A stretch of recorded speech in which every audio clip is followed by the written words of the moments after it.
So here's the issue.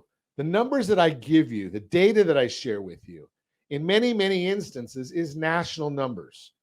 Do you know what national numbers are good for when you're talking about the house you want to buy or sell? Absolutely nothing. What you need to know when you're talking about the house you want to buy or sell is you need to talk to a local real estate professional because they know what's going on locally.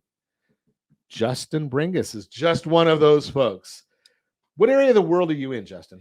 I reside out of Murrieta, California. I focus in the Southwest Riverside area, and the North County, San Diego are my two hubs. So okay. So for those of us that are not traveling out that way, you can think of wine and Temecula.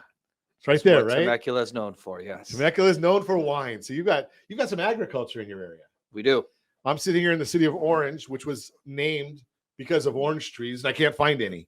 Right. So it's and so Murrieta, are you seeing I heard on the news this morning that we were talking about this during the break. One of the guys that predicted the 2008 bubble, which everybody looks back and they were the one that predicted it, but they weren't during that time frame, saying that real estate prices were in a price bubble because of interest rates. I completely disagree. If you look back to 2008 was completely created by the mortgage industry. What we have going on right now has nothing to do with the mortgage industry, but a lack of inventory. Go back to 2008, nationally, I think we had 12 months of inventory going into 2009. Then when it's all the REOs and the foreclosures hit, we had 18 months of inventory. I think right now in our local area of where I'm at, we have about 1.7 months of listing inventory, which means that if everybody stopped selling in about 6.5 weeks, we would be out of homes to sell. Compare that to 2009. We had 18 months of inventory. We have an inventory crisis right now. We have more buyers out in the market than ever before, and we're starting to see the market really heat up. Well, in your area, that's a great area to be looking in, because I'm just looking at the chart here, and just because I can, I pulled up Murrieta, California, knowing that that's where you're at, and I can contrast that. So Murrieta, median list price $786,000. Orange County is $1,030,000, right? So a little bit more affordable. A lot more affordable. And if you look at what happened during the COVID, right, is people realized they didn't have to go into work. And I think a lot of the principles and philosophies behind the office work changed. And if you look at Riverside County, we're, I believe, the only county in the United States that's surrounded by three of the highest counties in the United States: San Diego, Orange, and LA. So if you look at the affordability index in those three counties, the median household income does not support the median house price in San Diego, Orange, or LA.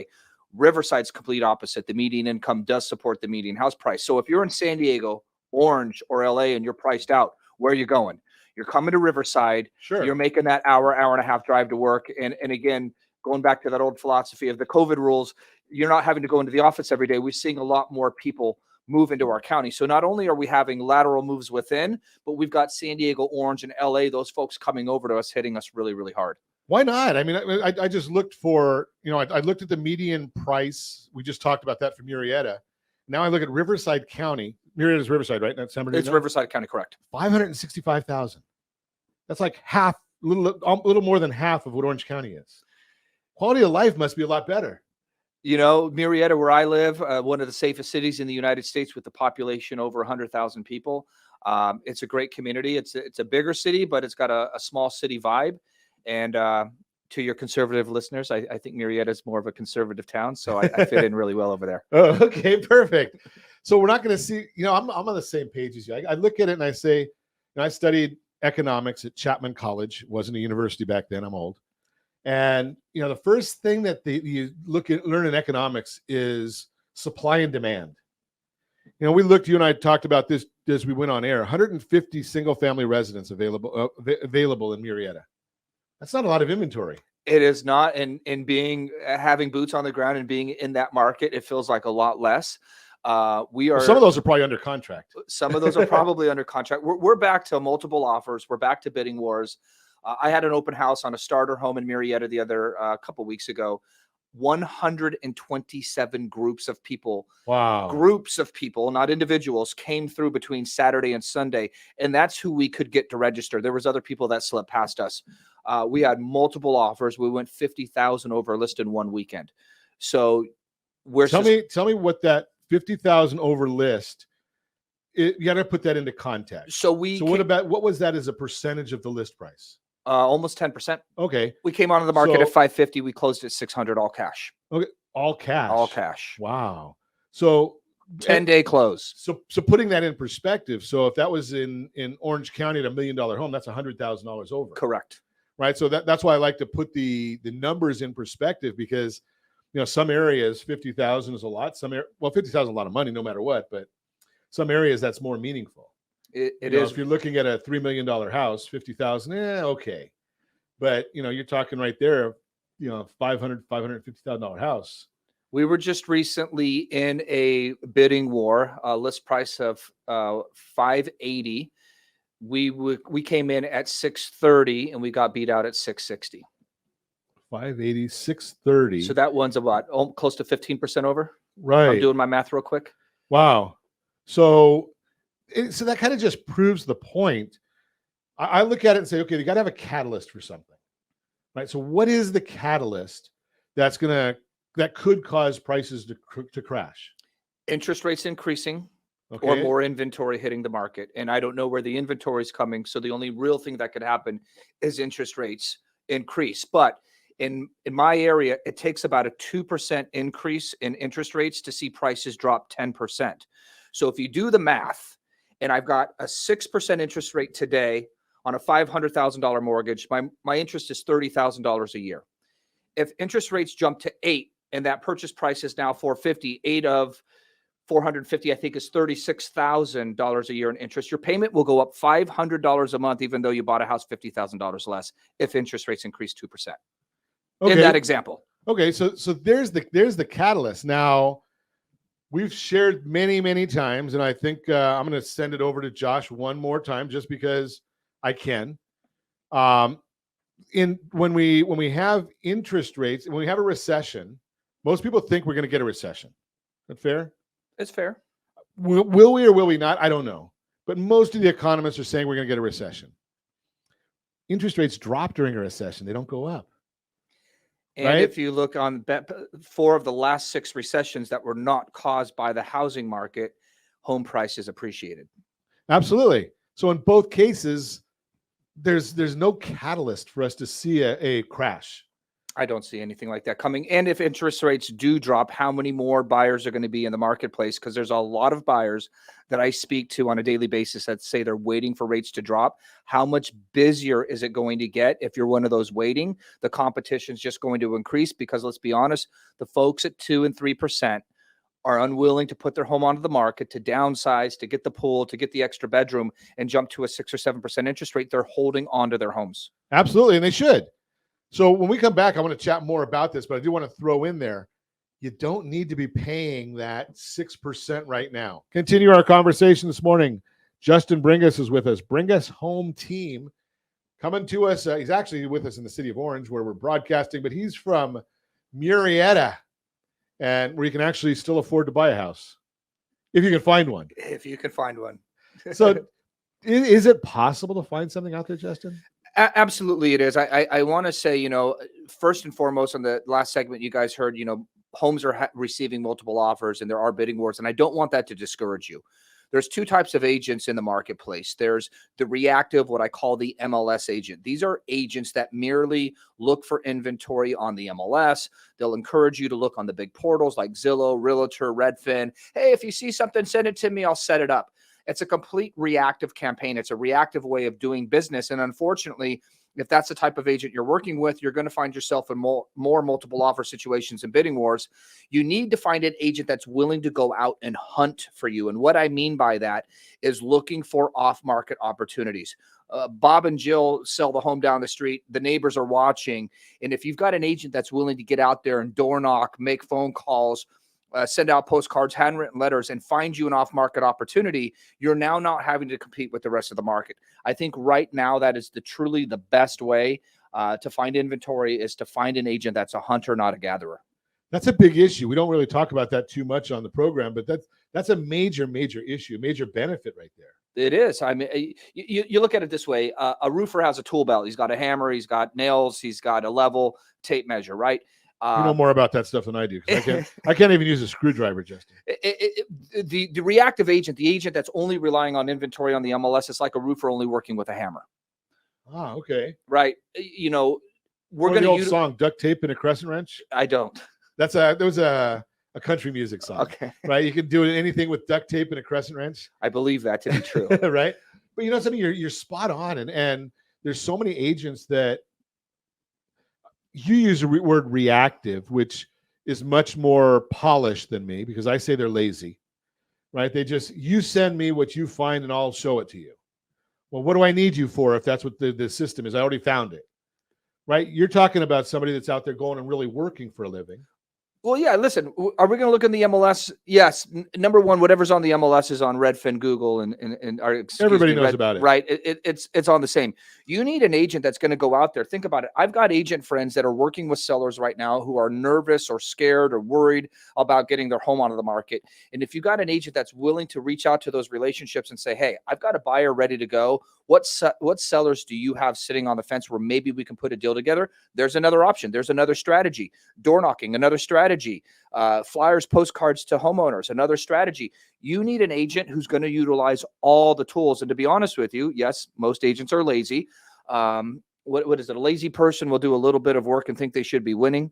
And a winner does a whole lot of work and still worries they're not doing enough. That makes a lot of sense. You know, and the bottom line is I'm thinking your methodology requires the agent to work more. But I think as a consumer advocate, from my vantage point as a consumer advocate, I think the consumer is actually getting a better opportunity, because, you know, if you go out and you find Mr. and Mrs. Jones and they're looking to sell their house, you're probably asking them, why are you wanting, what intrigues you about that? You know, maybe they're looking to move to Florida, or maybe they need 6 months, or maybe they're a probate issue. There's a whole lot of issues, but you're finding that out. So you're helping them solve a problem, but you're also helping the buyer. Well, you know, this Mr. and Mrs. Jones, you go to the Mr. and Mrs. Smith as a buyer, say, hey, Mr. and Mrs. Jones are looking to move in about 3 months. If you can hold off, we can put the deal together and make this a win for everybody. And then you as the buyer don't have the competition because it's not brought to the traditional market. Right. And so you got two wins there also. As the buyer, you don't have the competition. And, you know, I'm not a realtor, although I have a license. I'm not qualified to use it.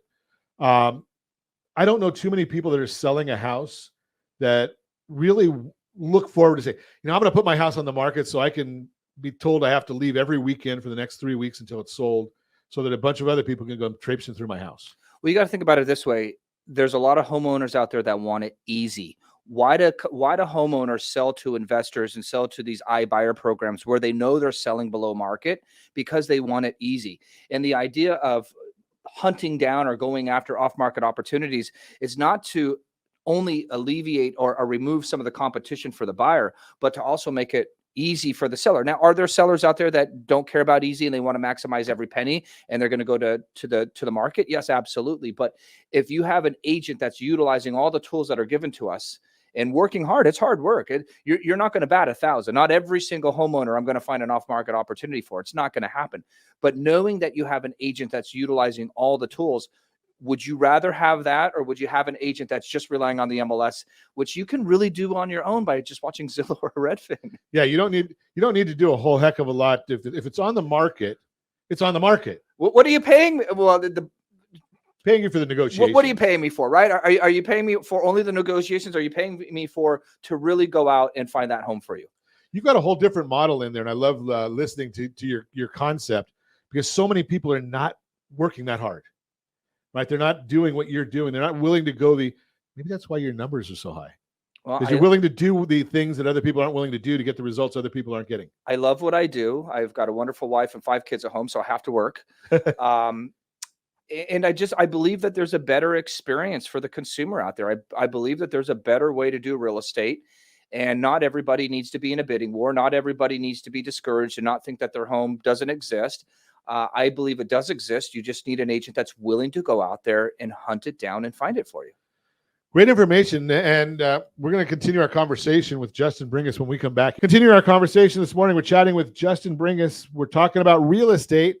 And, if you missed the last segment, we're not going to go back and rehash it. Shame on you. You shouldn't have. Because Justin just told you how all of you folks that are listening to us that are saying, I can't find a new house. Justin just told us in the last segment how every one of you can find a new house. Is there a limit, Justin, to the amount of people that can find a new house following your system? The only limit would be about how much hard work you want to put into it. Right. To be really honest with you. Yeah. You won't bat 1,000. Let's be honest. No, right? no. You won't bat 1,000. Well, bat 1,000 in which end, though? I mean, are you saying you won't bat 1,000 on the... If I got 10 buyers, the chance of us finding 10 off markets might not be great, right? Okay. But it's just an additional tool that probably, I would argue, a big percentage of the agents in the marketplace are not using. Yeah, that's a fascinating issue right there, because it's not like you've said anything that's a secret, unknown activity. No, it's just a bad word for some realtors in the market. It's called hard work. Right. Yeah, I mean, you're not going to just go out there and pull the MLS and say, this is it. Well, think about it. You got neighborhoods, you got Bob and Sue selling down the street. The neighbors are watching. They are watching it go on the market. They're watching the open house. They're watching the people show up. They're watching it go pending 3, 4, 5 days later. And now they're thinking about getting their home onto the market. A lazy agent, I'm just going to call it what it is, will wait and do nothing and allow that home to come onto the market with another agent, would just allow their buyer or force their buyer now to compete, versus going and knocking on that door and saying, hey, did you see your neighbor's house down the street sell last week? By the way, I'm working with a buyer that loved to be in this neighborhood. When's the last time you thought of making a move? And trying to put that piece together. Now, I can't do this for every buyer. You have to sit down with me. We have to have a consultation. You have to agree to work with me. We have to have a working relationship so that I have a fiduciary duty to bring that property to you. Sure. Now, let's just go back to, I think, our second segment of the show today. You actually mentioned that you had an open house and you had 120 groups of people. Yep. I'm going to argue that several of them, I don't know how many, probably wanted that house and didn't get it. We had multiple offers and it only sold to one person. Right. So every one of those other people are still out there looking. Yes. And there could be somebody else in that neighborhood. You don't even have to do a whole heck of a lot other than source the person that wants to sell and say, I've already got 5 other people that want this neighborhood. That is correct. And how I got this particular listing is I sold the neighbor's house. There you go. So it's not like rocket science here. That's not. It's just, but it's, it's the same thing. I'm going to argue that if you look at any of the great athletes, most of them are not, I don't want to be presumptuous. They're probably not valedictorians, right? They're not the A+ student in their school. But they got to where they're at to be in the top of their career by working harder than anybody else at curveball, baseball, whatever. That is correct. I learned something a couple of weeks ago, maybe a month ago. It's called the rule of 100. You ever heard of that? No. Okay. The rule of 100 is if you give 100 hours in anything, you will be better than 95% of the world. Piano, golf, baseball, selling real estate, whatever that is. 18 minutes a day over the next year of perfecting or working towards one thing, you will be better than 95% of the world. Wow. Well, I'm going to say in some areas. Right? I haven't tested it yet. Well, I mean, I could go out there and play golf for 18 minutes a day for the next, whatever you said, 10 days? The next year, you got to hit 100 hours. 100 hours. Okay, 100 hours. I don't know if I'm going to still be good. I'm still not going to be very good at golf. Have you tried it yet? Test the theory. I might have to test that. I love that. Hey, honey, I've got a new thing. The next year, 18 minutes a day, I'm going to be on the golf course. Yeah, exactly. But something I agree with exactly what you're saying. It's whether the time is the exact number, it doesn't matter. Life is about consistency. The more consistent you're at with something, the better you're going to get. And for the buyers, looking for that perfect home, the more consistent your agent is on your behalf, the more successful you're going to be in finding that home. So how often do you have to talk to all the people that are in your working area? Do you talk to them a lot just to see to keep the pulse on who's who might be thinking of selling, or who might be coming up, might be getting married or having a baby or some of those things? So I use a system called Follow Up Boss. It's my CRM. It's documented in Follow Up Boss alone. You're familiar with dialers and all that stuff. I had over 25,000 calls last year. So how often am I talking to people? 25,000 calls worth last year. 25,000 calls. So if you think about that on basically 50 weeks a year for if you worked 5 days a week, that's 250. So that's 1,000 calls a day. I don't think it's 1,000 calls a day, because that'd be 365,000 over the year. No, I mean working days. Working. Well, I work every day, so it averages out to be about 100, 150 calls a day. Wow. Obviously, my math isn't very good. It might not be good either, but it's a whole lot of calls, and the reason being is I love what I do, and in real estate, this isn't really a consumer statement, but to other agents, it's conversations equal commissions. Anything in sales, the more people you talk to, the more relationships you build, the more people that like and trust you, the more business you'll do. And turning that as being a consumer advocate, that means the more families that Justin's able to help. So if you want to talk to Justin, give me a call at 800-306-1990. Be happy to put you in touch with him.